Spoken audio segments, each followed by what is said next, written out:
Abra sua Bíblia, mais uma vez no Sermão do Monte, em Mateus 5.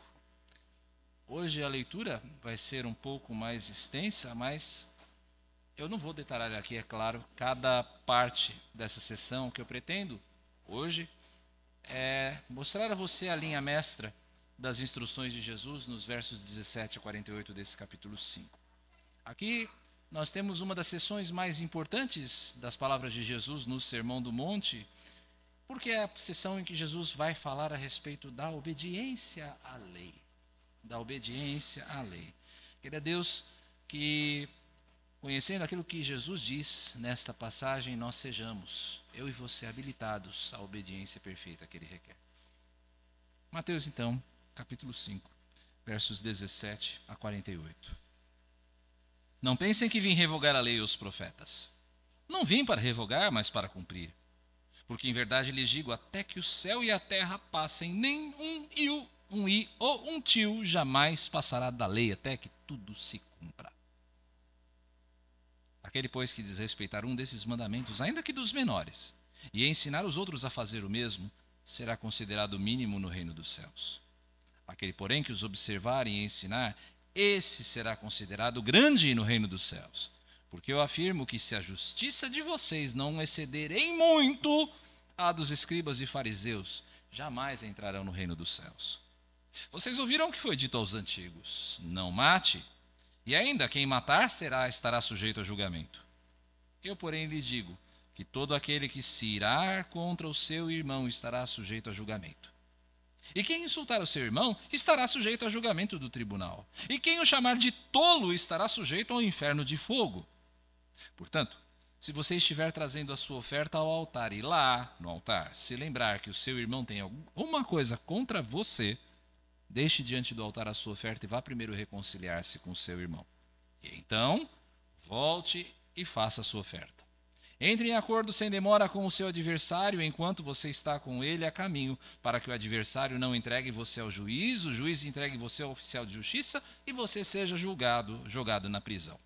Em verdade lhe digo que você não sairá dali enquanto não pagar o último centavo. Vocês ouviram o que foi dito, não cometa adultério. Eu, porém, lhes digo, todo o que olhar para uma mulher com intenção impura, já cometeu adultério com ela no seu coração. Se o seu olho direito leva você a tropeçar, arranque-o e jogue-o fora. Pois é preferível você perder uma parte do seu corpo do que ter o corpo inteiro lançado no inferno. E se a sua mão direita leva você a tropeçar, corte-a e jogue-a fora, pois é preferível você perder uma parte do seu corpo do que o corpo inteiro ir para o inferno.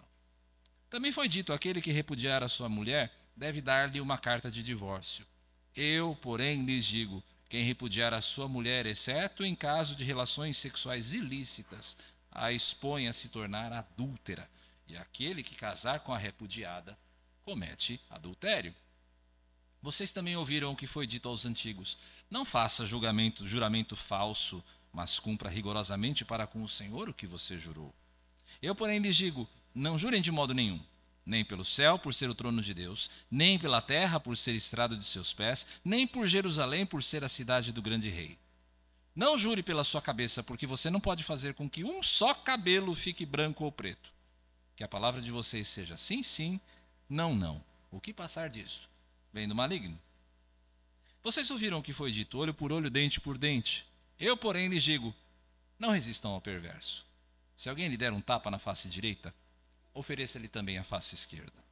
Se alguém quer processar você e tirar-lhe a túnica, deixe que leve também a capa. Se alguém obrigar você a andar uma milha, vá com ele 2. Dê a quem lhe pede, não volte as costas ao que lhe pedir emprestado. Vocês ouviram o que foi dito, ame o seu próximo e odeie o seu inimigo. Eu, porém, lhes digo, amem os seus inimigos e orem pelos que perseguem vocês, para demonstrarem que são filhos do Pai de vocês que está nos céus. Porque ele faz o seu sol nascer sobre maus e bons, e vir chuva sobre justos e injustos. Porque se vocês amam aqueles que os amam, que recompensa terão? Os publicanos também não fazem o mesmo? E se saudarem somente os seus irmãos, o que é que vocês estão fazendo demais? Os gentios também não fazem o mesmo? Portanto, sejam perfeitos, como é perfeito o Pai de vocês que está nos céus. Vamos orar mais uma vez. Querido Senhor, que a Tua palavra nos capacite, nos habilite à obediência e nos leve cada vez mais a uma singela admiração pela grandeza da Tua obra em nós. Ajuda-nos, Senhor, dependemos de Ti. É a oração que fazemos no nome do Senhor Jesus. Amém. O objetivo de Jesus aqui nessa sessão é mostrar para quem o ouvia que ele não é um revoltoso. Jesus não é alguém que veio para anular, para revogar a lei de Moisés de maneira nenhuma, mas alguém que veio apenas para cumprir as demandas da lei moral, quanto o significado por detrás de todas as ordenanças que a lei trazia, a respeito, por exemplo, dos utensílios do templo, das festas religiosas e principalmente dos sacrifícios diários. Tanto isso é verdadeiro no que Jesus está dizendo, que se nós atentarmos bem para o que Jesus diz nesse texto que nós acabamos de ler, nós vamos ver que Jesus não revoga a lei, mas na verdade ele a agrava. Até então, a lei de Moisés, o cumprimento dessa lei de Moisés era alguma coisa que era julgada simplesmente no cumprimento dos atos exteriores, naquilo que você podia ver se as pessoas cumpriam ou não. Se você fosse um bom judeu, um bom pai, um bom marido, se você fosse um cidadão cumpridor das suas obrigações, bom, então você estaria bem com Deus. É assim que se pensava. Mas Jesus vai apontar, vai dizer para mim e para você, vai dizer para quem o ouvia, que a régua de Deus é bem mais elevada do que isso. Qualquer homem, qualquer mulher, qualquer criança pode ter um padrão moral que o recomende. Qualquer pessoa pode fazer isso. Ter um bom padrão moral, uma boa ética. Mas nenhum homem, Jesus mostra, é capaz de cumprir a lei, de seguir a sua lei de maneira perfeita.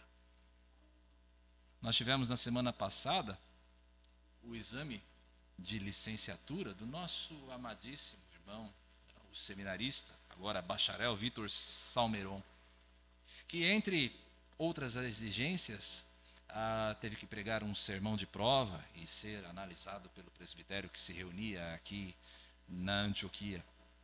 Vitor foi aprovado com distinção. Um sermão muito edificante foi pregado aqui e, graças a Deus, ele foi aprovado nesse passo da sua licenciatura. Em ocasiões como essa, eu me lembro de um exame de um irmão querido, que, à luz do texto de Efésios, discorreu a respeito do valor do trabalho aos olhos de Deus. Ele falou a respeito do trabalho. Eu confesso, eu não me lembro muito bem do que ele disse, não. Eu não me lembro exatamente das palavras dele, em cima do texto de Efésios, mas eu lembro muito bem de uma palavra do reverendo Paulo Ribeiro Fontes durante a crítica. Uma palavra que me marcou de maneira muito especial na crítica desse sermão, quando ele se levantou e perguntou: irmão X, aqui o seu sermão me exorta? O que é que eu preciso fazer? O seu sermão esteja mostrando para mim, o que é que eu preciso fazer que um judeu não faria? O que é que eu posso fazer que um judeu não faria aqui? Brilhante. Brilhante pergunta.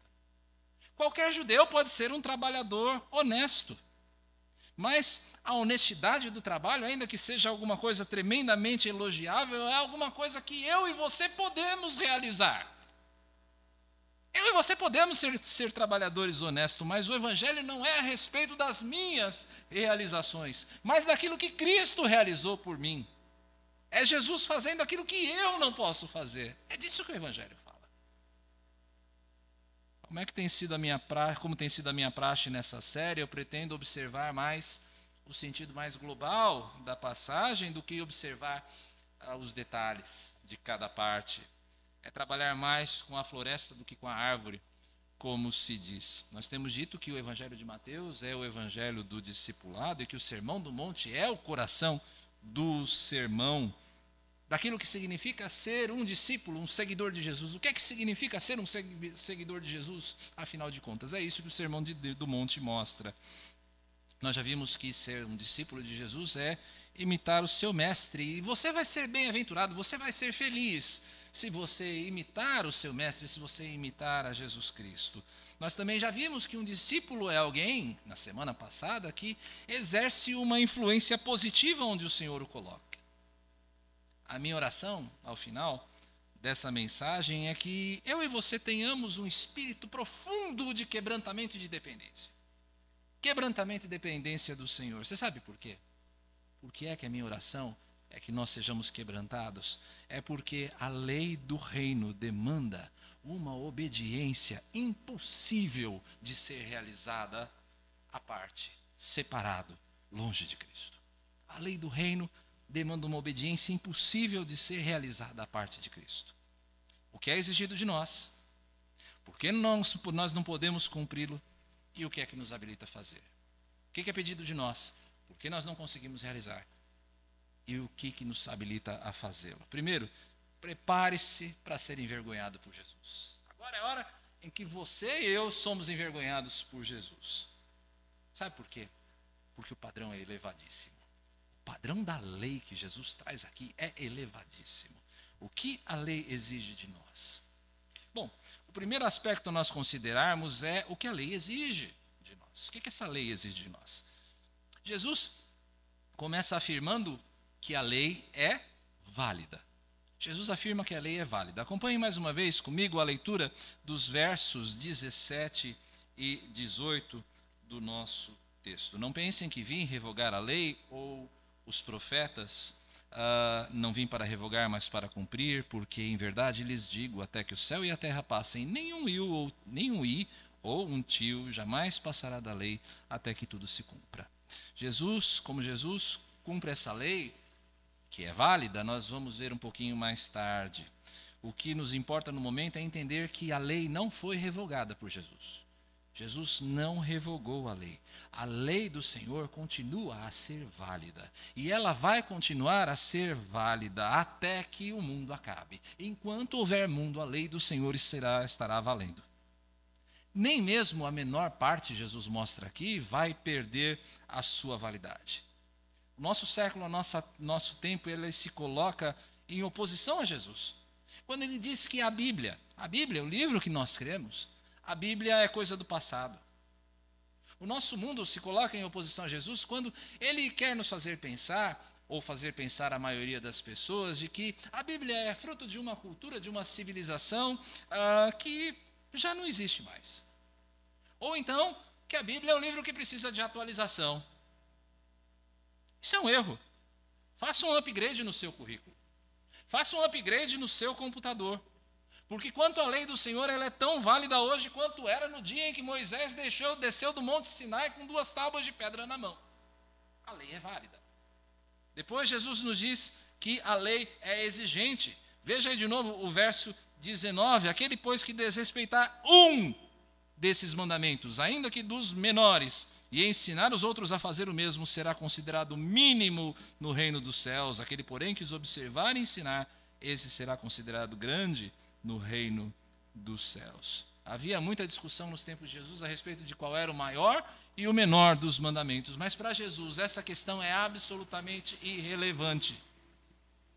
Irrelevância ou grandeza no reino não é uma questão de você seguir os mandamentos corretos. Você escolher seguir determinados mandamentos e outros não. Nós não lemos na nossa liturgia o que Paulo diz na carta aos Gálatas, que todos os que são das obras da lei estão debaixo de maldição, porque está escrito, maldito todo aquele que não permanece em todas as coisas escritas no livro da lei para praticá-las. Note o grifo. Todas. Todas. Se você deixa de cumprir um só dos mandamentos, você, aos olhos de Deus, é um infrator. Homossexualismo é um pecado? Sem dúvida. Aborto é pecado? Também é. Claro. A gravidade das consequências desses pecados, claro, é diversa. Mas se você é um mentiroso, se você é um fofoqueiro, se você é alguém relapso na criação dos seus filhos, se você é alguém relapso no temor do Senhor, se você é um funcionário preguiçoso, você é tão culpável aos olhos de Deus quanto qualquer outro pecador. Pare de escolher pecados por predileção. Qual é o seu pecadinho favorito? Pare de pensar nisso. Nós precisamos disciplinar, como igreja agora falando, nós precisamos disciplinar com o mesmo rigor e até com mais rigor por causa das consequências, o maledicente, o fofoqueiro, o crente fofoqueiro e os jovens que fornicam antes do casamento. Deus odeia a imoralidade, mas ele absolutamente abomina quem semeia contenda.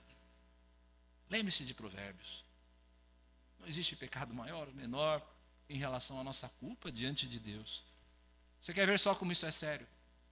Os escribas e os fariseus eram, aos olhos dos homens, os modelos de virtude. Os escribas eram vistos como modelos porque eram os principais estudiosos da lei, eram os acadêmicos, eram os teólogos, eram os seminaristas dos tempos de Jesus. Os segundos, os fariseus, eles eram famosos aos olhos dos homens porque eles eram minuciosos, até demais no cumprimento da lei. E o que é que Jesus diz aos seus discípulos? Volte lá no verso 20. Porque eu afirmo que se a justiça de vocês não exceder em muito a dos escribas e fariseus, vocês jamais vão entrar no reino dos céus. Dessas palavras existem duas decorrências lógicas. Primeiro, você precisa fazer muito mais do que aqueles religiosos faziam. Segundo, o que eles faziam não os credencia ao reino. Não era suficiente. A lei vai muito mais além do que as demonstrações externas podem revelar. Jesus passa então a ilustrar o quanto a lei é exigente. Como eu disse, eu não vou ser minucioso aqui, nós podemos voltar a esses temas em outras oportunidades, porque hoje eu quero me ater mais ao aspecto ilustrativo do que ao rigor da lei, daquilo que Jesus está falando, até o verso 47. Por favor, você vai acompanhando com os olhos aí na sua Bíblia. Você também em casa, vai acompanhando na sua Bíblia, por gentileza, enquanto eu caminho até o verso 47. Todos conhecem o mandamento sobre não matar, não é verdade? Até porque o mandamento de não matar, ele reflete alguma coisa que é reprovável em todas as sociedades humanas. A menos que você tenha uma situação muito extrema, como, por exemplo, uma declaração de guerra, ou a legítima defesa, ou a pena de morte, você não pode matar. De tal maneira que você se abster de matar alguém fisicamente não requer um grande esforço de nós, pelo menos na maioria dos casos. Mas o que se dirá do ódio e do ressentimento? Veja aí o verso 22. Basta que em seu coração, preste bem atenção nisso. Passe os olhos, mas preste atenção em mim. Basta que você se enfureça no seu coração contra o seu irmão. Basta que você o despreze. Basta que você o menospreze no seu coração e você vai estar quebrando esse mandamento. É algo tão grave que se torna um impeditivo do relacionamento com Deus, como nós lemos nos versos 23 e 24. Porque Jesus está falando de oferta, ele está falando de relacionamento com Deus. Se você odeia o seu irmão no seu coração, isso se torna uma barreira para você se relacionar-se adequadamente com o Senhor. Sabe por quê? O apóstolo João nos dá uma resposta na sua primeira carta. Se alguém disser, amo a Deus, mas odiar o seu irmão, esse é mentiroso. Pois quem não ama o seu irmão a quem vê, não pode amar a Deus a quem não vê. Os versos 25 e 26 nos chamam a nós replicarmos a graça na mesma medida que nós recebemos. Jesus vai aprofundar esse conceito numa parábola aqui no Evangelho de Mateus, no capítulo 18, que é a parábola do credor incompassivo. É basicamente a mesma lição que você tem aí nos versos 25 e 26. Mas, para nós aqui hoje, basta você ver que, se você mantiver a qualquer título ódio, ressentimento contra o irmão no seu coração, isso vai ser uma evidência de que você, de fato, não compreendeu o quanto você foi perdoado. Desse modo, eu e você vamos ser réus de homicídio tanto quanto um assassino consumado. Grave, não é mesmo? Se você for pensar. É tão grave quanto. Quanto ao adultério, nós tomamos por inocente um homem ou uma mulher que jamais esteve com outra pessoa. Alguém que jamais quebrou o laço do casamento. Nós pensamos, esse não é adúltero. Louvável, não é mesmo? Sim, mas é louvável aos olhos dos homens, porque Deus sonda o coração. Deus sonda o coração e basta então a intenção impura no olhar. É preciso lançar fora aquilo que nos faz pecar, diz Jesus. Aqui Jesus fala de olhos e mãos, cortar fora, lançar fora, mas eu te convido a guardar mais aqui o conceito do que as figuras em si mesmas.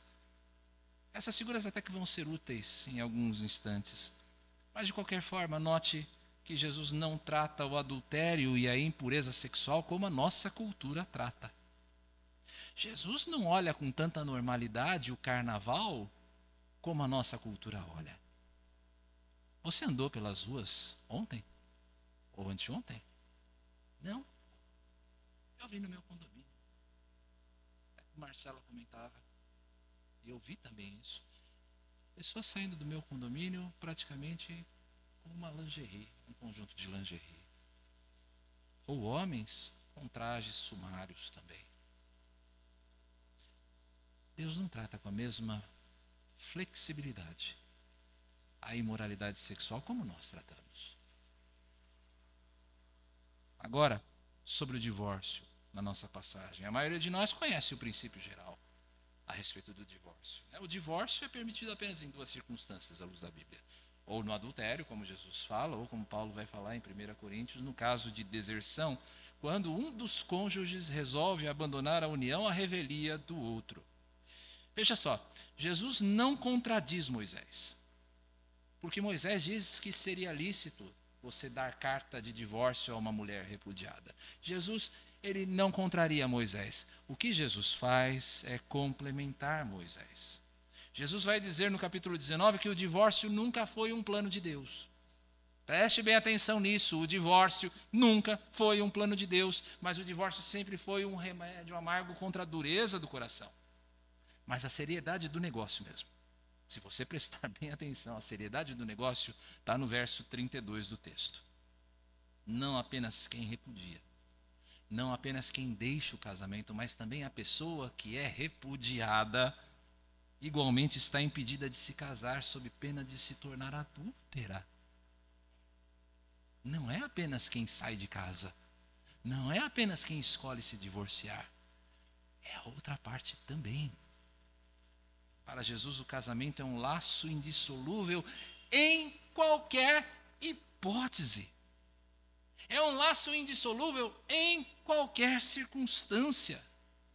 Essa é uma palavra muito dura para o oba-oba que se tornou o relacionamento conjugal dos nossos dias, como o Jô Soares já falava há 20, 30 anos atrás. Casa separa, casa separa, casa separa, casa separa. Então, melhor não casar. Realmente, melhor não casar do que essa farra. Versos 33 a 37, o ensino aqui se refere à integridade nos relacionamentos. Aparentemente, bastaria você chamar Deus por testemunha para garantir a verdade e a legalidade daquilo que você estava tratando. É o nosso famoso juro por Deus, né, turma? Não é isso então, Tiaguinho? João? Aquele juro por Deus? Não é isso, Otávio? Juro por Deus, pai, juro por Deus que eu não fiz isso. E tudo bem, estava tudo bom, tudo pronto. Até mesmo adulto faz isso. Não é verdade? O que Jesus faz é fazer uma alusão nos versos 34 e 35 a um texto do profeta Isaías, capítulo 66, quando ele diz, o Senhor dizendo, né? O céu é o meu trono e a terra é o estrado dos meus pés. Que casa então vocês poderiam construir para mim? Ou que lugar para o meu repouso? Isaías aqui está falando da religião perfeita, da religião ideal. Por que essa referência está aqui? Por que Jesus faz essa alusão a Isaías 66? Porque o juramento em nome do Senhor se equipara à falsa religião. É blasfêmia. É um mau uso do nome de Deus. Qual é o princípio aqui? O princípio é que você tem que sustentar por si mesmo uma integridade absoluta, sem malícias, sem letras miúdas, sem o se bem que tantas vezes nós vemos nas relações comerciais. Você já viu comercial de remédio? Ou então comercial de carro, quando se fala de financiamento. Qual é a última imagem que passa? Quando está passando aquelas imagens bonitas do carro andando no pôr do sol, o que aparece? Um monte de letra miúda que você não consegue ler no comercial. Não pode ser assim nos nossos relacionamentos, meus irmãos. Sim é sim, não é não. A verdade precisa ser levada a qualquer preço. É compromisso assumido, custe o que custar. É um desafio para quem considera existirem mentirinhas sem importância ou justificativas para você não cumprir com a palavra assumida. É aquela coisa, eu fiz isso porque eu não cumpri meu compromisso com você, porque eu cheguei atrasado, porque não existe isso. Sim é sim, não é não. E acabou, ponto final. No verso 38, Jesus menciona a lei do talião. Olho por olho, dente por dente. É o princípio da justiça retributiva. A pena proporcional à ofensa. Justiça não é alguma coisa ruim, absolutamente. Justiça é parte do caráter de Deus. E Deus implantou em nós justiça como um atributo comunicável. É por isso que dói em nós quando nós vemos alguém sofrer ou quando nós mesmos sofremos por uma injustiça. O problema é que a nossa justiça, que deveria ser um exercício desapaixonado de retribuição, acaba se misturando com um senso destruidor de vingança. Não basta que eu veja o outro pagar o preço, ele precisa ser arruinado. Enquanto eu não ver o outro que me machucou, que me feriu no chão, eu não me dou por satisfeito. Por que nós não conseguimos praticar com perfeição essa benignidade? Veja o verso 45. O nosso coração não é como o do nosso Pai. Deus é benigno com justos e injustos. O nosso coração não é assim. O nosso coração não é naturalmente gracioso. E quando esse coração que a gente tem, que é um coração pouco benigno, ele dá os seus frutos, existe pouca coisa que nos distinga de pessoas a quem nós reputamos como maus, a pessoas que nós consideramos com um caráter desprezível. Nós não somos muito diferentes daqueles que nós dizemos é gente ruim. Não era assim que os judeus faziam em relação aos publicanos e aos gentios que eles citam aqui? É gente ruim, é gente de mau caráter. Responda, você consegue usar de benignidade com quem te fere? Sempre. Toda vez. Você consegue dominar o teu senso poluído de justiça? Você consegue evitar o bem feito quando você vê a desgraça de alguém que te fez sofrer? O verso 48 sumariza e define muito bem o que a lei requer de nós. Por isso eu dei a ênfase na leitura. Nada mais, nada menos do que respire fundo. Perfeição. A lei exige de mim e de você perfeição. Nada menos é aceitável. Nada menos nos coloca numa relação de justiça com Deus. A régua não é a justiça do meu próximo. Ninguém vai ser perdoado porque cometeu os mesmos erros de outra pessoa. Jesus está meramente repetindo para nós aquilo que foi ordenado em Deuteronômio 18. Sejam perfeitos para com o Senhor seu Deus. Perfeição é o que a lei exige de nós. E você é tão incapaz de obedecer a esse mandamento quanto Israel foi. Você é tão incapaz de obedecer esse chamado à perfeição como Israel, o povo de Deus, foi de ouvir lá em Deuteronômio. Você pode cumprir perfeitamente a lei, agora que você já viu a gravidade da lei, quão profunda ela vai, você acha que você pode cumprir a lei com perfeição? Não pode. Você não pode. Deus exige de você perfeição. Você tropeçar em um ponto da lei é quebrá-la completamente. A lei exige de você uma obediência impossível. E é isso que nós passamos a ver, agora um pouco mais rapidamente. Nossa impossibilidade de obedecer. O ponto aqui é nós considerarmos o porquê essa obediência é impossível. Qual é o nosso problema? Não seria ótimo que as pessoas fossem exatamente o que Jesus está descrevendo aqui? Seria ótimo, não seria? Não seria bom que você fosse alguém assim, benigno, misericordioso? Você sabe disso. Você gostaria que fosse assim? Então por que, cargas d'água, nós somos tão incoerentes? Acompanhe as respostas sugeridas ou afirmadas pelo texto. Qual o problema com a obediência dos escribas e fariseus no verso 20? Não é o alinhamento com a si mesma, com a lei em si mesma, mas é a atitude interior. a atitude de orgulho que o acompanhava. Ou então a hipocrisia de uma obediência que vinha simplesmente para ser vista pelos homens. Esse era o problema. Não era o que estava fora, é o que estava dentro. E quanto ao homicídio, a condenação não vem pelo ato exterior, mas por uma indisposição, por um ressentimento interior contra o próximo. No verso 28, Jesus vai tornar explícito o problema. Veja novamente aí, Mateus 5, verso 28. Eu, porém, lhe digo, todo o que olhar para uma mulher com intenção impura já cometeu adultério com ela. Onde? No seu coração. Onde é que se opera a impureza? No coração. Onde nascem os homicídios? No coração. Onde a justiça dos escribas e fariseus não alcança? No coração. Vamos adiante.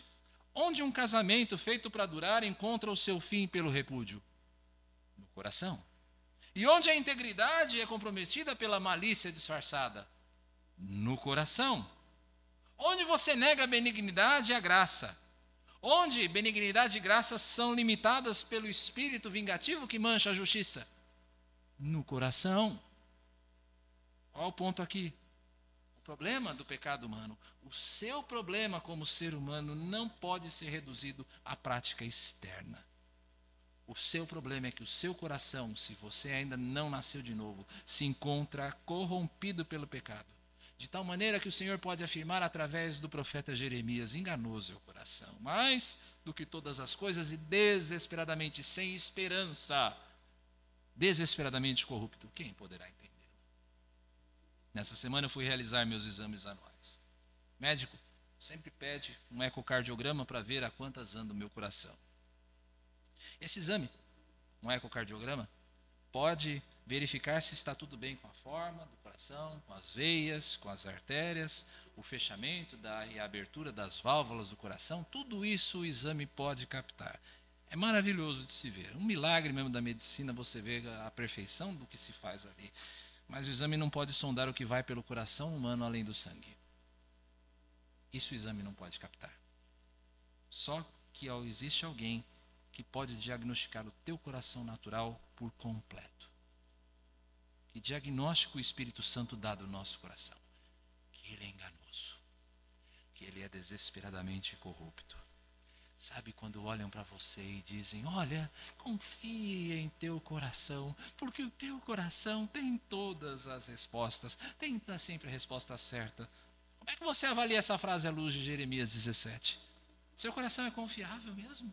Será que teu coração tem a resposta certa? Qual é o problema daqueles que estão praticando hoje na rua todo tipo de obscenidades? Qual é o problema dos casais que estão jogando pela janela anos e anos de convivência e juntos boa parte da felicidade dos filhos? Qual é o problema do violento? Qual é o problema do rancoroso? Qual é o problema do desonesto? Não apele para alguém que apenas mude o seu comportamento numa circunstância dessas. Ele ou ela vão poder ser gente íntegra, gente pacífica, gente discreta e ainda assim estarem condenados ao inferno. Sabe o que você precisa fazer? Apele ao coração. Apele ao coração. O que essa pessoa precisa não é uma mudança de comportamento. Uma mudança de comportamento até mesmo um psicólogo pode fazer. O que um psicólogo não pode fazer é o que Jesus fez, é o que Jesus faz.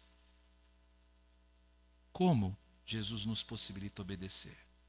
O que é que nos habilita a obediência? Agora eu quero corrigir uma noção falsa que eu posso ter dado a você. Uma vez que a gente disse aqui que a obediência perfeita é impossível, você pode ser tentado a pensar: bom, se é impossível, então por que eu vou tentar? Se eu sei que eu não vou conseguir, então eu nem tento. Vá com calma. Lembre-se que a lei continua válida, como nós já dissemos. Você ainda tem de cumprir a lei. E se você não cumprir a lei, você vai ser condenado por ela. Então a gente está diante de um dilema irresolvível.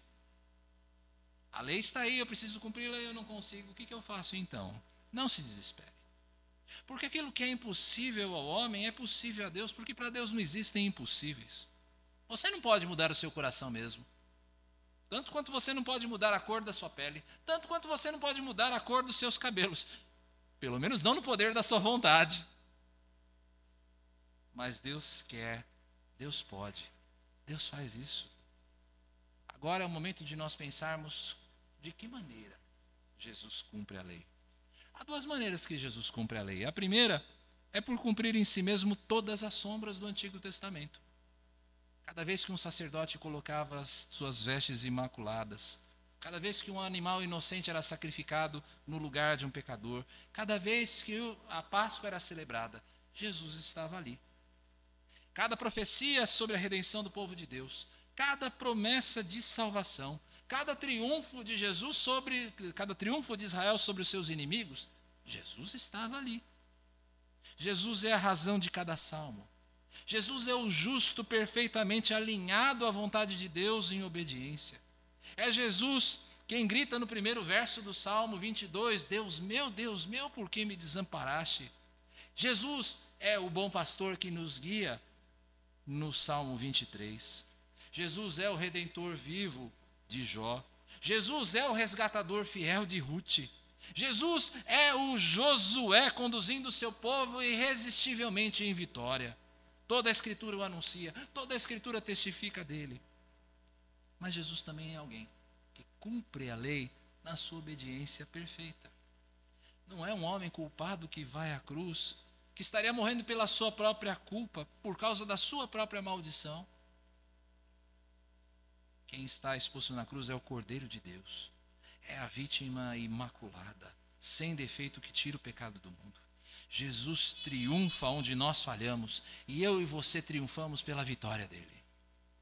A nossa falta de alinhamento com a lei perfeita de Deus vai se acumulando e vai somando contra nós um débito impagável.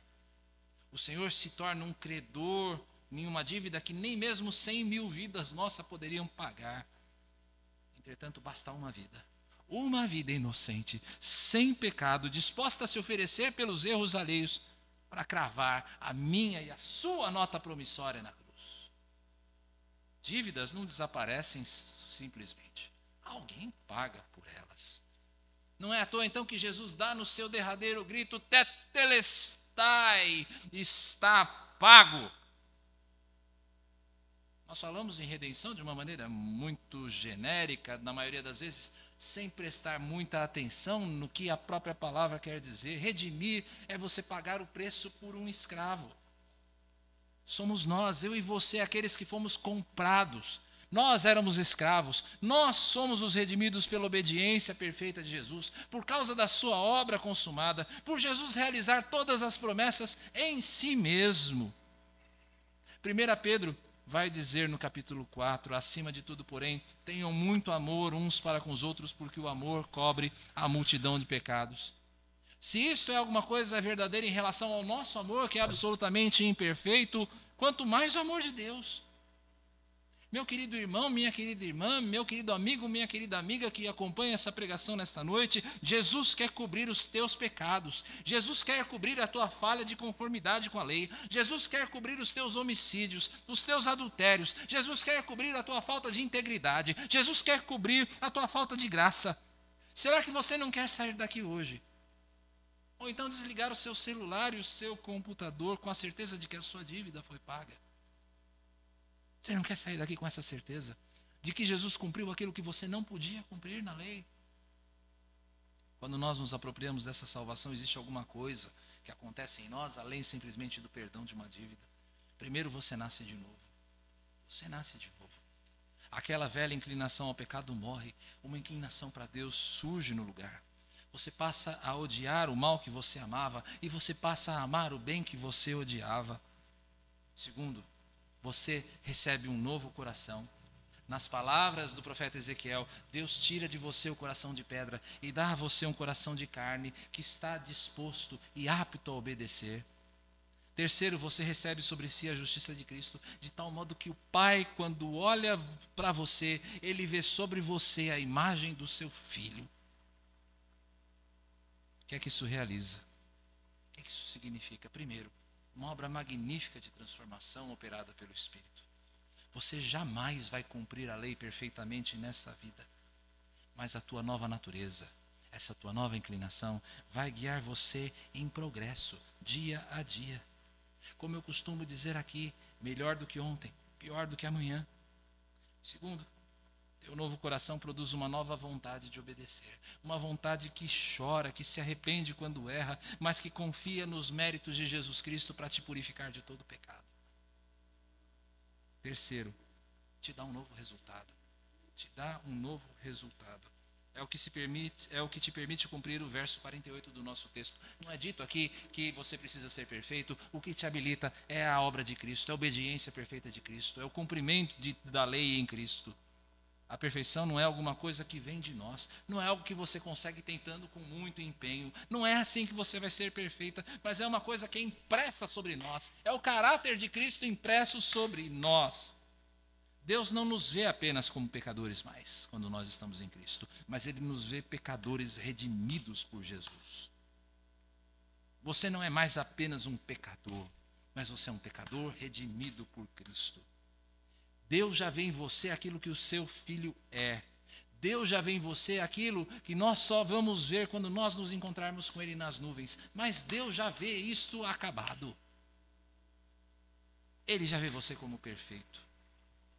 Isso para dizer a você que é um discípulo de Cristo, por gratidão, diante daquilo que Jesus fez por você, obedeça. Você pode. Você pode. Você tem uma escolha a cada dia de se alinhar com a lei, de ser fiel com o seu Senhor, de cumprir a sua vontade. Obedeça, discípulo de Jesus. Você não está isento da lei. Você é chamado a obedecê-la, a cumpri-la, porque você já foi capacitado pelo Espírito Santo que habita em você. É assim que eu e você somos sal e luz. É assim que, por fim, nós seremos chamados bem-aventurados por aquele que nos chamou. Levando em conta aquilo que você ouviu aqui, sobre a exigência da lei, o porquê nós não podemos cumpri-la por nós mesmos, e o que Deus nos fez para habilitar a obediência, eu gostaria de fazer apenas duas perguntas a você. A primeira, você já recebeu um novo coração? Você já recebeu um novo coração? Jesus não está oferecendo aqui nessa passagem que nós meditamos nessa noite uma lista de regras para nos salvar. Faça isso, seja um menino bonzinho, senão... Jesus não está fazendo isso nessa passagem. Jesus não está mostrando aquilo que nos salva. Jesus está mostrando aquilo que nos condena. E aquilo que nos condena em última instância é o coração. Você já entregou os pontos diante da cruz? Você já disse, Senhor, eu simplesmente não consigo? Ou você ainda está na ilusão de que você consegue cumprir o que Jesus está dizendo aqui de maneira perfeita? Talvez o seu caso seja outro. Talvez você seja alguém que acredite piamente que você recebeu um novo coração. Seu pai é crente, sua mãe é crente, sua avó é crente, seu bisavô é crente, sua bisavó é crente, você mesmo é crente, nasceu na igreja, está aqui há anos, mas não existe em você disposição à obediência. Entre duas escolhas, você sempre vai escolher aquela que desagrada a Deus. Por isso eu chamo você a perguntar a si mesmo, com muita honestidade, você já recebeu mesmo um novo coração? O dia é hoje. A hora final está se aproximando. Todos os sinais da natureza, a violência, a maldade dos homens, o amor se esfriando no coração de muitos, e agora até mesmo um avivamento acontecendo. Todas essas coisas acontecendo no nosso meio. Você sabe aquilo que eu quero dizer, não é mesmo? O Senhor está às portas. Jesus está às portas. Você já recebeu mesmo um novo coração. Mas a segunda pergunta, você está disposto a obedecer? Você está disposto a obedecer? Alguns pontos a serem lembrados aqui. Primeiro, não escolha o pecado de preferência. Se eu me arrepender disso aqui, então vai estar tudo bem com Deus. Primeiro, você não vai estar bem com Deus por alguma coisa que você faz. Você vai estar bem por alguma coisa que Jesus fez por você. Segundo, quem quebra um dos mandamentos da lei, quebra toda a lei. Busque uma obediência completa. Peça a Deus, peça ao seu Espírito que sonde seu coração para que você veja os seus caminhos maus. Meus amados, por experiência própria. Preste bem atenção nisso. Por experiência própria. O arrependimento é uma tarefa sem fim. Você levanta um pecado, você já acha outro no lugar. Você vai tirando pedra, tirando entulho, e você só vai encontrando ninho de rato. Ninho de rato, ninho de rato, ninho de rato. É uma tarefa sem fim. Então, não pare na primeira vitória. Continue a atirar. Continua a atirar. Não pare no primeiro inimigo que você derrubou com o poder do Espírito de Deus, não. Vai além, porque tem mais aí escondido. Outro ponto, você já nasceu de novo. Se você já nasceu de novo, você tem um novo coração. Se você tem um novo coração, o Espírito Santo está ali dentro. E se o Espírito está ali dentro, você está habilitado a obedecer. Você já tem força, você já tem discernimento, vontade, está tudo ali dentro de você. Deixe-se guiar pelo Espírito. Deixe-se guiar pelo Espírito. Não apague o Espírito. Não desprezem as profecias. Outro, não se desespere diante das falhas. Falhas vão acontecer até o dia de Jesus Cristo. O sacrifício de Jesus por você jamais vai ser em vão. Não vai haver uma gota sequer do sangue de Cristo que seja desperdiçada, se você confessar os seus pecados. Ele, Jesus, é fiel e justo para perdoar os seus pecados e purificar você de toda a injustiça.